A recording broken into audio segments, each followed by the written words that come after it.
Hi, everyone. Welcome to our series on how parents can support their kids with caring for their changing bodies, understanding privacy, setting boundaries, creating healthy relationships, and maintaining safety of their bodies. I am Allison Wiest. I am a trainer with Maine Parent Federation. I've been with the agency now since 2017, working to create trainings and materials for families and professionals around our state. And I'm also the parent of a child with a disability. I am joined by Lynette Johnson. I'm going to let her introduce herself today. Yes, I'm Lynette Johnson. I'm the director of our education programs at Maine Family Planning. We have a bunch of curricula we use, including this one on Puberty Happens, that you can find on our website. And I've been honored to be able to co-present with Allison in this series on how to support your kids through the changes of puberty and beyond. We also have Excellent. 18, I was going to say we have 18 clinics. We provide clinical services as well, which we'll be talking about in our next webinar. Thanks, Lynette. So hopefully maybe you have been with us for some of these other webinars that we've been presenting on. The first one was on sort of the stages of development, and we talked about puberty and changing bodies. The last webinar that we just presented on was boundaries and consent. And so today we're going to be talking about relationships. Again, sort of the purpose of this training, I've said it a couple of times now, but really we realize the need for this type of training for children of different abilities. And so that's how this sort of training came to be. In this webinar, as I mentioned, we're going to be talking about relationships. So really, how can we talk with our kids and support our kids to help them understand the different types of relationships in their life? And then what behaviors are appropriate within each of those types of relationships? Understanding healthy and unhealthy qualities in relationships, really important. And then also learning about romantic or sexual relationships. So again, this is a recorded version. So we're just asking you to, as we're going through this training, sort of reflect and think about your own child and your own family and what kinds of relationships does your child currently have in their life, or even relationships within the family unit. So I just encourage you to sort of think about that as we're going through training today. So really, families, that's where our first relationships begin for most people. And it's really, how we start to, um, develop our values and our beliefs. And so, for our young people, our kiddos with different abilities, it's really important to instill those values, those beliefs, how we express our feelings to each other, how we treat each other with respect, and those types of things. It's really that first relationship that kiddos experience. How we develop new relationships with people, including friendships or even romantic relationships later on. Those also can be extremely challenging for kiddos with different abilities. They struggle with social cues or even how to interact with other kiddos. That's a challenge for my son. So again, it's really important for us to have these conversations and to provide support to them so they can help to understand and build those relationships with others. Having those conversations early, again, about what a healthy and even an unhealthy relationship looks like, talking about feelings towards others. We have a slide on crushes and things like that. So again, normal development. And then again, just how to interact with others in a very respectful way is really important. And having those conversations early will help our kids be better prepared for that. And then again, I think in thinking about my own son, helping them recognize verbal versus nonverbal social cues is really challenging. Reading body language, And understanding that is hard for a lot of kiddos. So using visuals and doing some role play or video modeling, having conversations, using other resources, books and things like that, which we do have a lot of resources embedded into this training, can also be helpful as well. So this is actually a resource through Mad Hatter Wellness. I think we spoke about them in our some of our other trainings, but they have a wonderful curricula around puberty for young people. And so this was taken from their training, and it's just a nice way to um, use these visuals and start some of that conversation with your young kiddo. So going through this activity together, sort of picking out, who the people are in your family, adding names to them, adding names to, your uncle or your aunt, and really sort of developing a picture of who is in your family. And then also adding if there's anybody else. Families are different now. Not all families are, you know, a a dad and a mom, or again, all of our families look different these days. So again, having the conversation and recognizing who's part of the family, and letting kids know too that no matter what their family looks like, how many people are in it or who's in it, that it's every family is unique and special, as it is. So that's just one way of having some of those conversations about that. Again, and talking about, and I sort of started talking about that in the last slide, but again, all families are special. They might be different. But again, knowing that no matter who's in your family, how many people are in your family, that it's okay. That it's, again, your family is your family, and it's special and it's meaningful, and you can still instill those things that are important to you, those beliefs and values that are important to you and your family. So having those conversations, talk about what the family looks like, what the family unit looks like, what your family values are, how you express your feelings with each other, what's comfortable within your family, what's comfortable in one family might not be comfortable in another family. And then again, just really role modeling what healthy relationships look like, and what those feel like. So once you've sort of started having these conversations and identifying the people within the family unit, taking it as next step and starting to think about who in the family your child is closest to.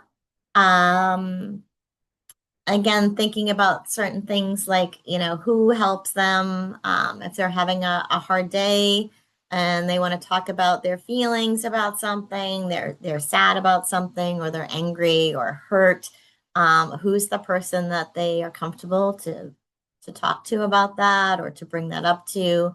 Um, so thinking about that, as well as thinking about, the person in their family that they have common interests with or fun with. And again, it can look different in a lot of different families. In my family unit, my son is 13, and I'm a single mom. His dad and I are divorced, and so I tend to be his sort of, again, when he's having sort of an emotional day, I'm the one that, he wants or he goes to.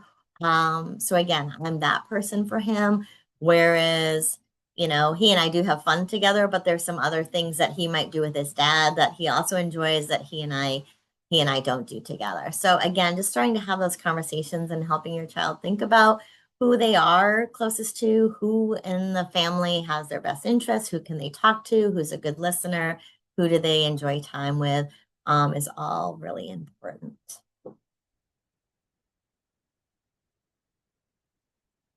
So then thinking about, so we've talked, about the family a little bit. Now we're going to think about those other types of relationships or people in our life that we have connections with. So again, when we say relationships, we're also thinking about the connections with people that we have. Um, so certainly for kiddos, friends that they might have, whether that's in school or out of school, it might be a neighborhood friend or something like that, but identifying who those people are and then how they interact with each other. And what is, an appropriate interaction, with a friend? Is that, a high five, or maybe if it's not a really close friend, um, you know, maybe it's sharing an outside play date, but that you're not sharing maybe personal information, or you're not high-fiving each other, or hugging each other or anything like that. Thinking about other people that they might know at school, other peers that they might know at school but they aren't really friendly with. So again, um, how do you interact with that person? If you pass them in the hall at school, you might say hi to them.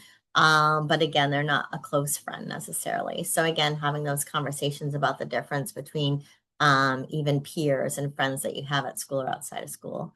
Thinking about their relationships with their teachers, or caseworkers, or therapists that they might have. How do they interact with those adults in their life, those professionals?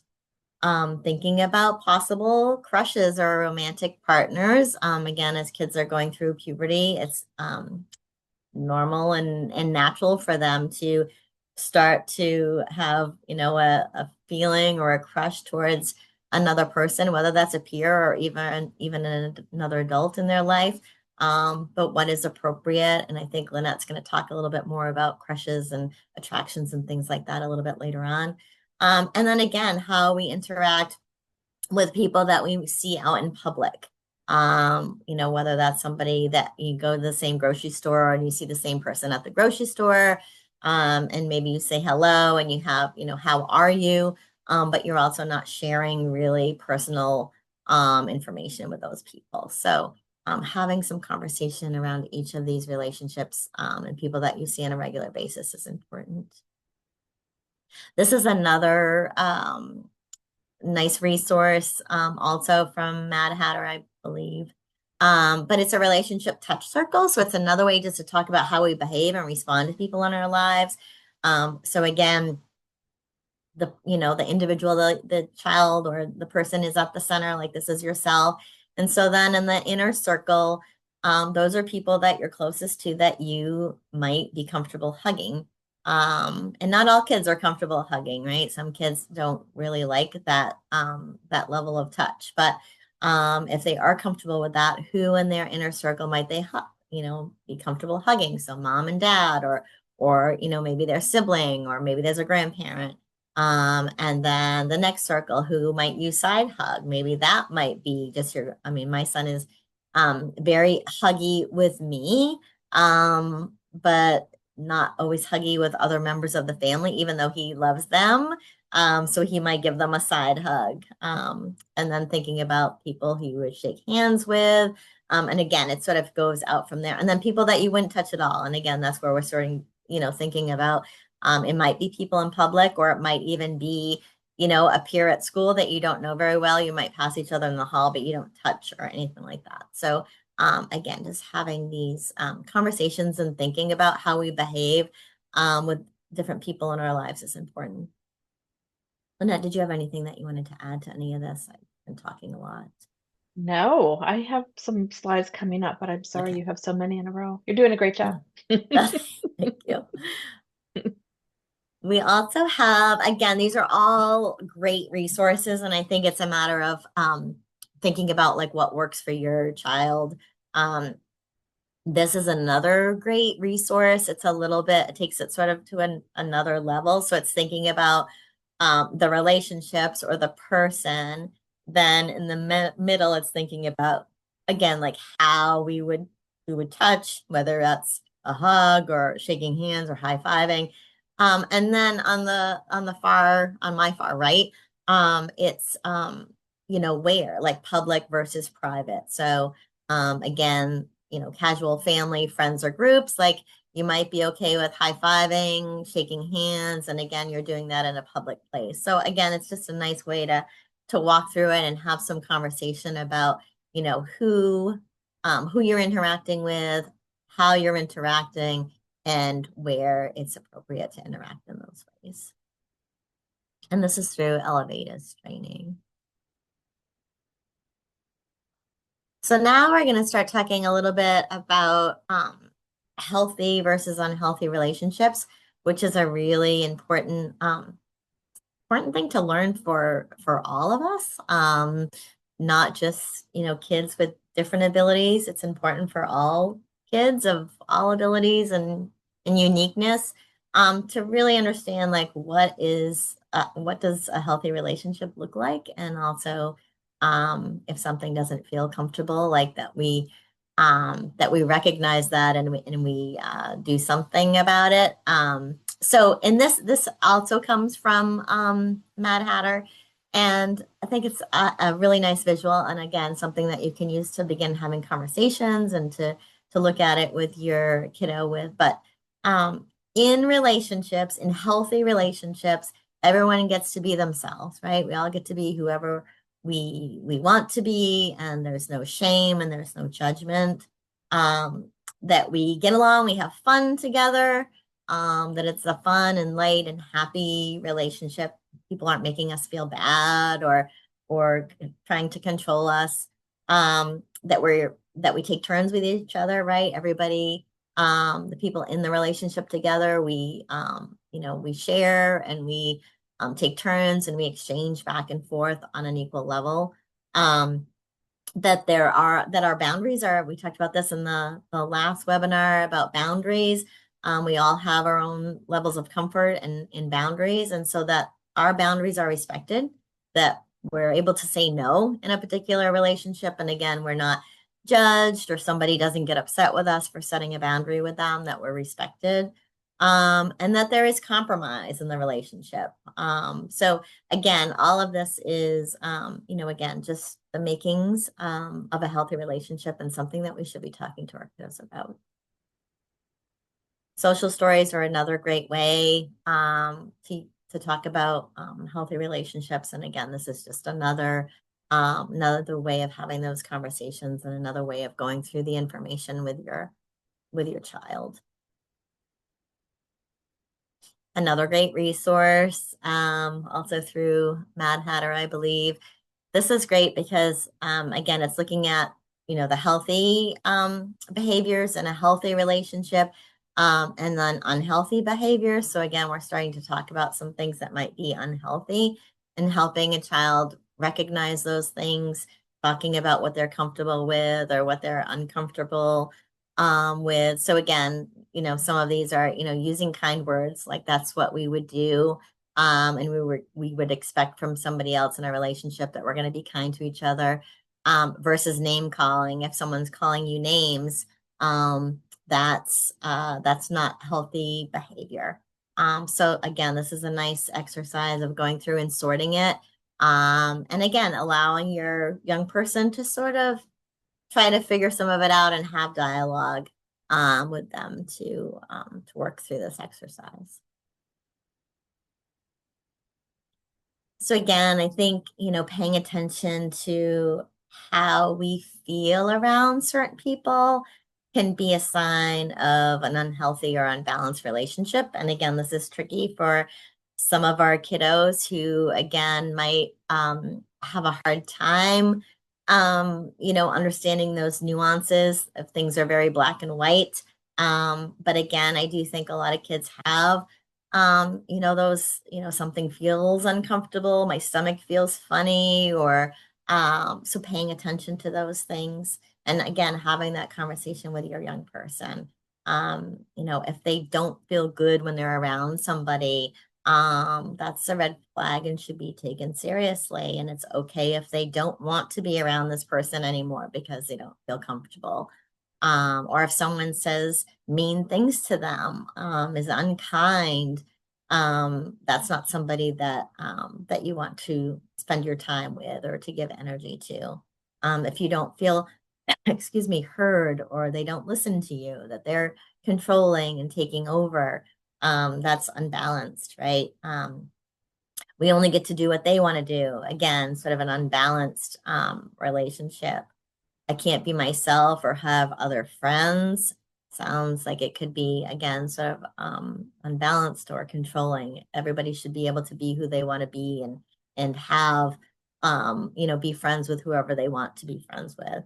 Or I'm worried about making somebody mad. Again, those are clearly indicators of an unhealthy or an unbalanced relationship. So I'm going to turn it over to Lynette now. Great. Thanks, Allison. Yeah, so we talked a little bit about, or Allison talked a little bit about romantic attractions. So it's pretty interesting that, some of the same rules apply around what's healthy and unhealthy. If you're really attracted to someone, it can be a little bit more difficult, right, to kind of negotiate feelings and what the other person's thinking, and do they like you as much as you like them? So talking to your kids or your child about attractions and crushes, letting them know that's normal. I think as young people grow and they go through puberty, those feelings can get stronger for other people. When they're young, they might just feel like they have a crush on their teacher because that's somebody they see a lot and they're really nice to them. And so I've heard, younger kids be like, I want to, people may be getting married in their life or their family, and they're like, I want to marry my teacher, so being able to say, yeah, they're really nice, aren't they? Or they treat you well and you're really comfortable around them, but you probably wouldn't marry them, so trying to balance that, what a crush is on someone you might be attracted to that's appropriate for you to have a crush on, and then other people that you might get those same feelings just because that person makes you feel warm inside. But generally over the, um, during the changes of puberty, certainly more physical changes are going to happen to the body when they feel really interested in somebody and are attracted.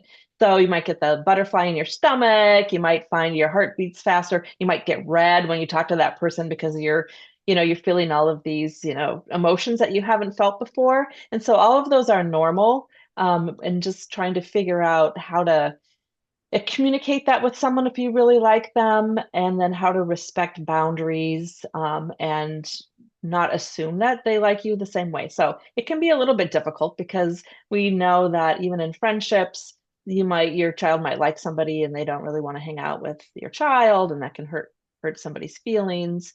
You might want to touch or kiss someone or hold on to their hand or hug them a lot because you really like them. And so just trying to remember that you still have to talk to them about whether they want to touch, give you a hug or hold your hand. So those are some things that you can help your child navigate. Here are some things that how people show affection, and this again is in not just romantic relationships. Um, so this is kind of blending it all. The hugs might feel a little bit different when it's someone you're attracted to, but here's are just all the ways that you can show somebody that you like them, kind of in a safe way.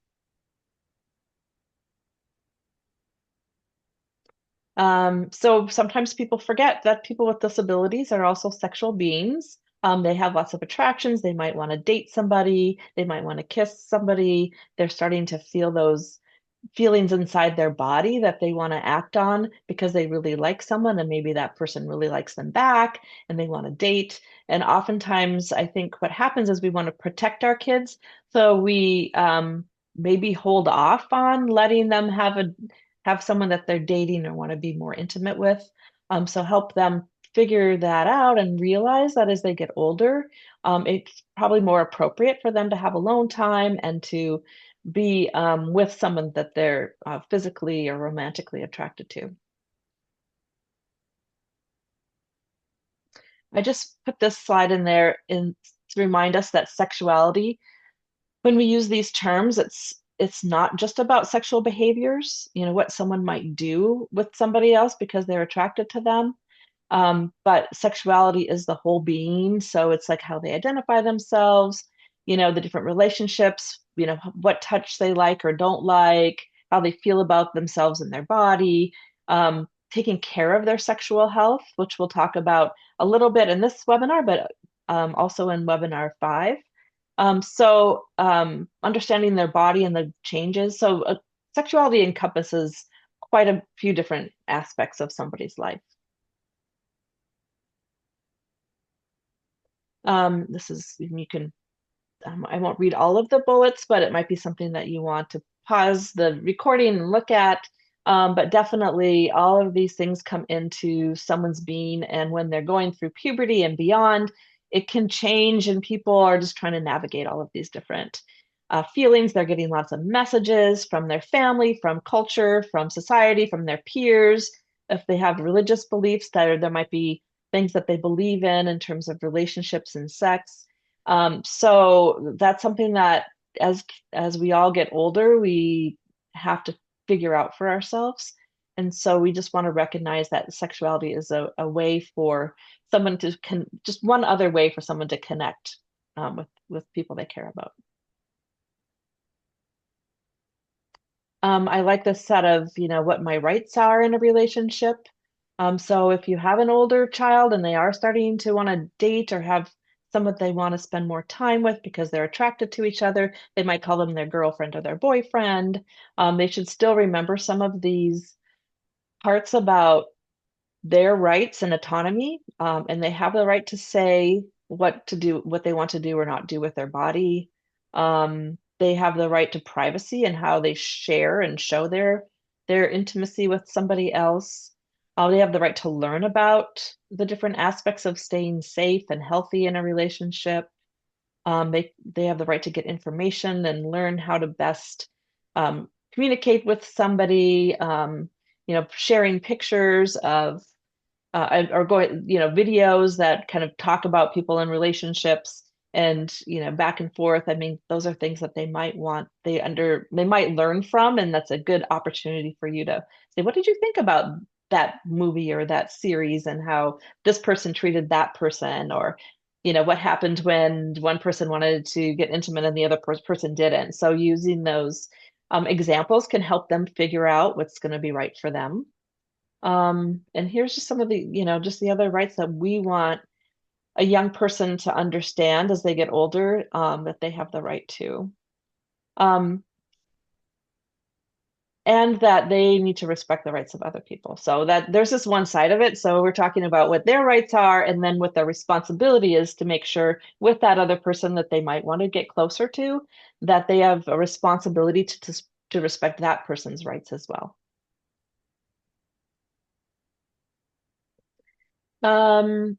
When someone practicing safe sex, if someone wants to go the next point of like kissing or hugging or getting more romantic or touching, they should maybe think about where that's going to happen. Go back to the private place and what kinds of actions belong in private versus public. And people are different around this. Like a couple who might be dating, one person really likes public display of affection, the other person doesn't feel comfortable with that. So those are all things that they have to decide together. And they have to agree on that, like what kinds of things do they like or they don't like. Even though maybe I kissed you this way last time, doesn't mean I'm going to want to do that again because I might not have liked it as much as I thought I liked it. So these are all things that it's hard to navigate. Even in any relationship, it's hard to navigate. If they are starting to have sex, if they're older and they've decided they want to get more intimate, then they need information around preventing pregnancy, if they're having the kinds of sex that could cause a pregnancy, or how to prevent getting sexually transmitted diseases. Again, we just want people to understand if they're having feelings that don't feel right, then they have the right to say no, and this doesn't feel good to me anymore. I don't want to do it. The National Council on Independent Living, I'm not sure if we can actually show this video, but you can definitely go to that website. If you Googled National Council on Independent Living sex ed for people with disabilities, you're going to find a whole series of people with disabilities talking about, they're very short videos, and they're talking about being in a relationship, safer sex. They talk a little bit about sexual orientation. What if you're attracted to somebody of the same gender as you? What does that mean? But they're very short clips, and it's young, probably teens and young adults. that are talking about what it's like to have a disability and also to be in relationship and want to be a sexual being and with other people and how to do that safely. Yep. Oh, sorry. Yeah, I think There we okay. go. Yeah, I was gonna say I think the audio won't come. Yeah. I don't know. So we didn't plan on showing the video, but you can go check them out on your own. This is an if you have a young person who's trying to figure out, if you're trying to figure out what do we mean by gender identity, sexual orientation, this is a genderbread person, which gives a good example of how all of those things are different. And depending on how well your young person, your child understands this, you can certainly decide if this is going to be a useful tool or not. But definitely, even for yourself, if someone dresses a certain way that makes them look like either a boy or a girl, they might still identify as, you know, a girl, even though they dress, in clothes that would typically you'd think it was a boy. My son used to have long hair when he was in middle school, and it was like that awkward age of the body changing, and everyone would call him that girl, with the long hair, and you'd get really mad, like I'm not a girl, but I was like, there's nothing wrong with being a girl. So just kind of navigating that. But you're right, people shouldn't assume because you have long hair that you're a girl. And it's okay to tell them, no, I'm not a girl, I'm a boy. So that really is your identity, or how you show yourself to the world, and that identity. Your heart is kind of who you're attracted to romantically, sexually, who you're drawn to, and sometimes that differs for different people. And then what body parts you're born with. So this is just a um, if you Google the genderbread person, you're going to find resources if this is something you want to look at more carefully.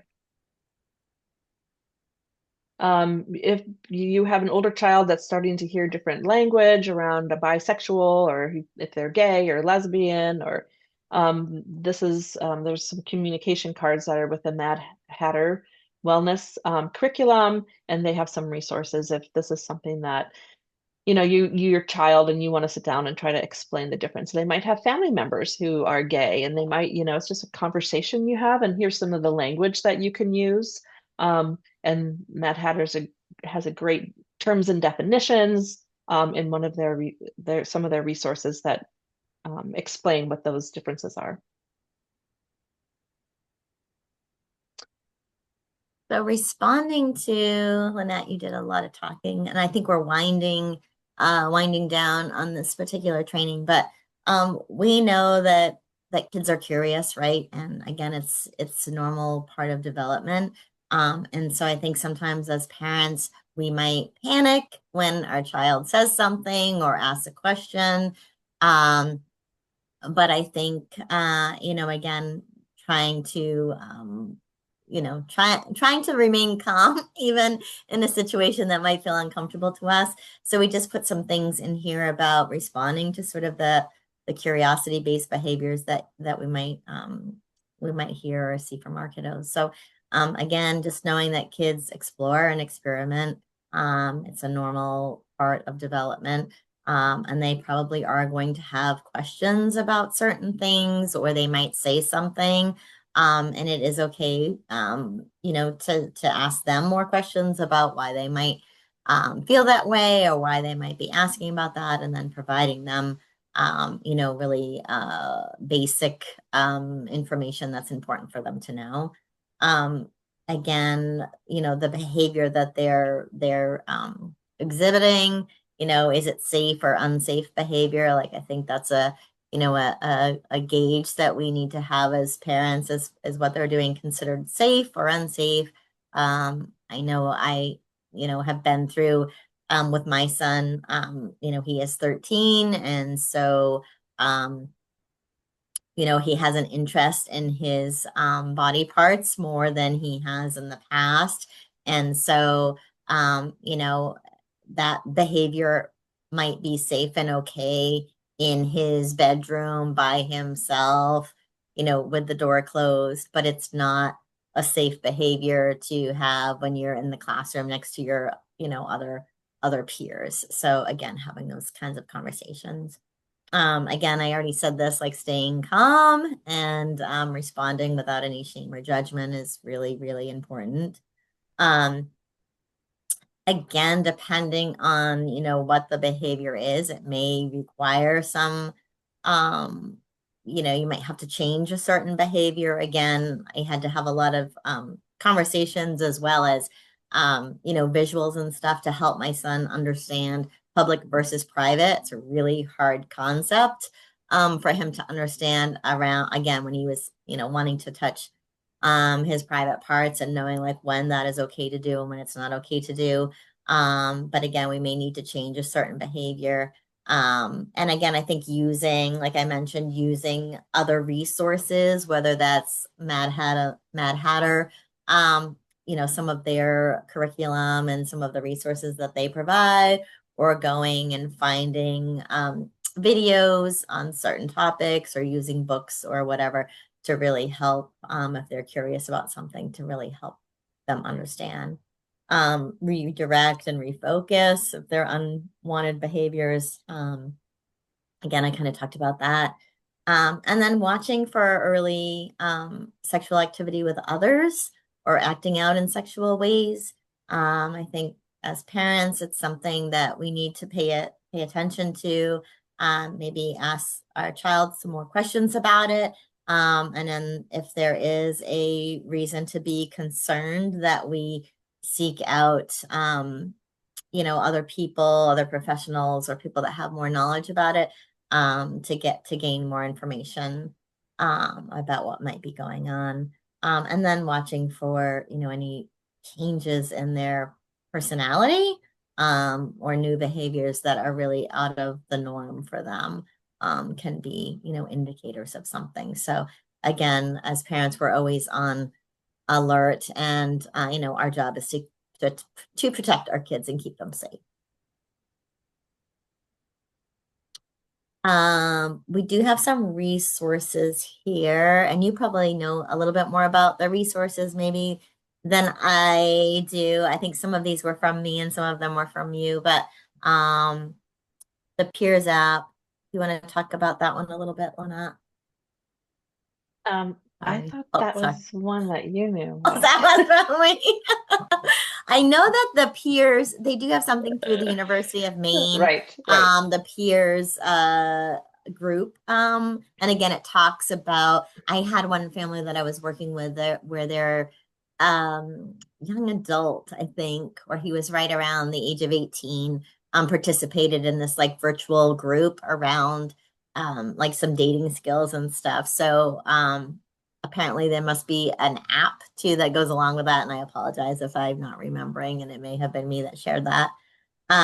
Amaze has some like great videos on a lot of different topics, for younger kids as well as, a little bit older up. So again, there's some on the first kiss and showing affection that might be helpful for kids who like to watch videos.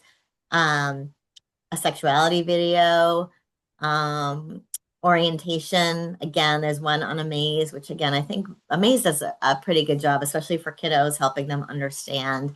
There's one on orientation, behavior, how we identify. So again, those topics that might be, um, you know, as parents, we might not feel like we have the right words to use if we use some of these videos. That might be helpful. The Children's Safety Partnership, I think you mentioned that at the last one. Again, in our state, they have a lot of great resources as well. So again, a great resource to check out. And then, as Lynette had mentioned, the National Council on Independent Living, they have a video series as well. So again, just some really helpful resources. Again, these topics can be hard to talk about. So, and then again, these are our contacts. And I think that wraps it up for webinar 4. Did you have anything else you wanted to add, Lynette? Or Just that if any of those resources look like something you want to pursue, if you want to check out, and you can't find them through by Googling some of the resources on that earlier slide, then just reach out to us, and here's our contact information. perfect. Well, thanks for being here with us on webinar 4, and we hope to see you webinar 5. Thanks.